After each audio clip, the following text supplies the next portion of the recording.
شخص کسی عورت پہ عاشق ہو گیا، تو ایک جادوگر کے پاس گیا کہ مجھے کوئی عمل کر کے دے، یہ میرے قابو میں آ جائے۔ اس نے کہا جاؤ پہلے 40 دن اللہ کی نافرمانی کرو، کوئی کام نیکی کا مت کرو حتیٰ کہ تیرا دل سیاہ ہو جائے، پھر میرا جادو اثر کرے۔ بئس العبد عبد ہون یضلہ، وہ ہے سب سے بڑا گندا غلام جس کو خواہش کھینچ رہی ہو۔ وہ کرتا رہا، 40 دن کے بعد اس نے آ کر کہا کہ میں نے کر دیا۔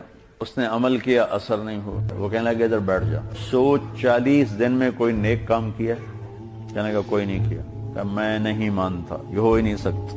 کہنے لگا اور تو کچھ بھی یاد نہیں، جا رہا تھا راستے میں پتھر پڑا تھا، میں نے ایک طرف کر دیا، کسی کو ٹھوک کر نہ لگی۔ تو جادوگر کی ہائے نکلی کہ لعنت ہے تجھ پر کہ تو ایسے کریم رب کا نافرمان ہونا چاہتا ہے جس نے ایک چھوٹی سی نیکی پر تیرے ایمان کو سلامت رکھا۔ تو توبہ کر اور میں کلمہ پڑھتا